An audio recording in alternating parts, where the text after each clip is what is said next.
কুয়েতের বাংলাদেশ দূতাবাস থেকে ডাক্তার আতিকুর নামের একজন ভদ্রলোক আমাকে ফোন দিয়েছিলেন।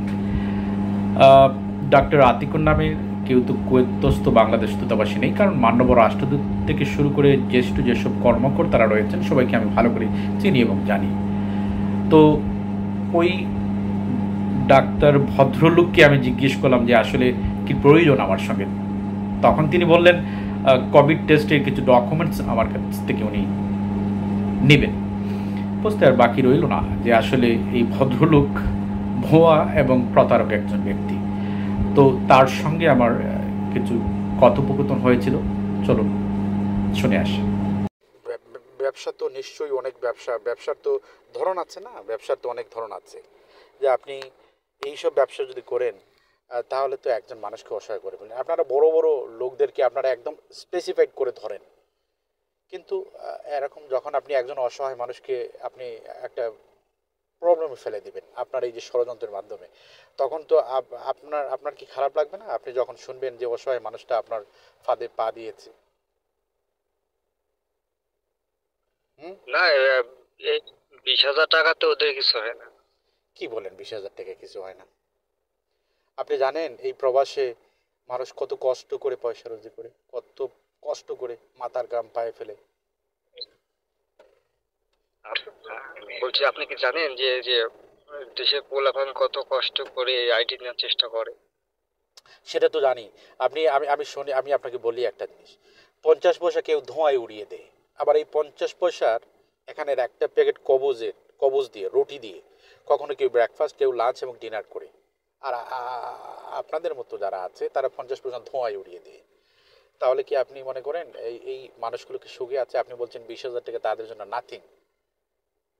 আপনি বাংলাদেশ এমবাসি কুয়েত বলে তাদের কাছ থেকে ওকে পরস্পর একজন মানুষ থেকে নিলেন, হয়তো বা সে তার প্রবলেম হবে না, কিন্তু একজন অসহায় মানুষের কাছ থেকে যখন আপনি আপনার ফাঁদে পা ফেলবে এবং আপনি কোনো না কোনোভাবে তাকে ক্ষতিগ্রস্ত করবেন, তখন বলেন যে আপনাকে তো দেখে তো গরিব মনে হচ্ছে না, তা আপনাকে থেকে যদি আমি যদি এখন টাকা চাই যে আপনাকে বাংলাদেশি টাকায় 5,000 টাকা পাঠান, তো ভাই আপনি কি পাঠাবেন? আপনি অসহায় একদম, আপনি একদম অসহায়। আমি আপনার শতভাগ নিশ্চয়তা দিয়ে বলছি, আপনি যদি বলেন এই কাজটা আপনি ছেড়ে দিবেন, আমি আপনাকে নিশ্চয়তা দিয়ে বলছি আপনাকে কর্মসংস্থান বলেন বাংলাদেশে কিংবা বিদেশে নিয়ে আসার ক্ষেত্রে আপনাকে শতভাগ প্রমাণাদি দিয়ে দেখাতে হবে যে আপনি অসহায় এবং আপনার কোনো ওয়ে নেই, আর্নিং সোর্স কোনো ওয়ে নেই। আপনি সেটা দেখাতে পারবেন এবং দক্ষ একজন মানুষ, দক্ষ একজন প্রবাসী বাংলাদেশি, আপনি দক্ষ নাগরিক, আপনি দেখাতে পারবেন আপনি দক্ষ নাগরিক, আইটিতে আপনি ভালো একজন এক্সপার্ট পারসন।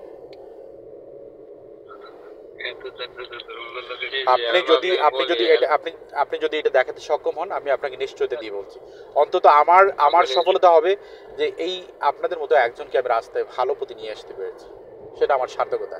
আমি আপনাকে আশ্বস্ত দিয়ে বলছি। আপনি 5,000 টাকা পাঠালে আমি কি করতে পারি? 2,000 টাকা যে আমার টাকা যা আসে তার ভিতরে ধরেন যে অর্ধেক টাকা আমি গরিব দুঃখীর ভিতরে দিয়ে দিই। না, আপনি এটা হলো আপনি অসহায়কে মেরে আবার গরিবকে মেরে গরিবকে দিলেন, এটা কিভাবে সম্ভব ভাই? হ্যাঁ, বড় লোককে মেরে গরিবকে দিই। আপনি বড় লোক কিভাবে বড় লোককে মারেন? অনেক সময় অনেক অসহায় মানুষ, আপনি জানেন এরকম অনেক প্রতারণার শিকার হয়েছে এবং তাদের অবস্থা আমি দেখেছি, একদম খুব কাছ থেকে দেখেছি। হ্যাঁ, আপনি আপনি আপনি আপনি আপনি যে দূতাবাসের কথা বলছেন, দূতাবাসের মাননীয় রাষ্ট্রদূত এবং সম্মানিত যারা কাউন্সিলর আছে তাদের সঙ্গে আমরা কাজ করি, তাদের পরামর্শ নিয়ে অনেক সময় অনেক কিছু করতে হয়। আপনি তাদের কথা বলছেন, আমাকে বলছেন, আমি হয়তো বুঝে ফেলছি, কিন্তু অন্য একজন বুঝবে না, আপনার ফাঁদে পা ফেলবে এবং আপনি কোনো না কোনোভাবে তাকে ক্ষতিগ্রস্ত করবেন। তখন আপনি আমার কন্ট্যাক্ট নাম্বার আপনার কাছে আছে, কোনো না কোনোভাবে সেটা সংগ্রহ করেছেন, কিভাবে সংগ্রহ করেছেন সেটা আমি জানতে চাই না, শুধু এটুকুই বলবো যদি আপনি ভালো হয়ে যান তবে আমি আপনাকে আশ্বস্ত করছি আপনাকে এখানে সেখানে যেখানেই হোক ভালো একটা কর্মসংস্থানের ব্যবস্থা করে দেওয়া হবে। আপনি কাপড় থেকে 5,000 টাকা দিতে পারবেন, তাহলে আমি 1 মাস কাজ করবো না। আমি বলছি 5,000 টাকা এখন আমি আপনাকে দেবো কিভাবে? কারণ দেবো কেন আপনাকে? আপনি কি আপনি দেখাতে সক্ষম হয়েছেন যে আপনি অসহায়, আপনি নিরীহ, আপনি খেতে পারছেন না?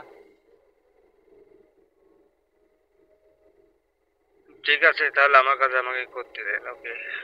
না এটা আমার সোনার বাংলাদেশের এসব তরুণদের অসহায় বলবো না, প্রতারক বলবো জানি না, তবে এদের থেকে সাবধান থাকুন। ধন্যবাদ সবাইকে।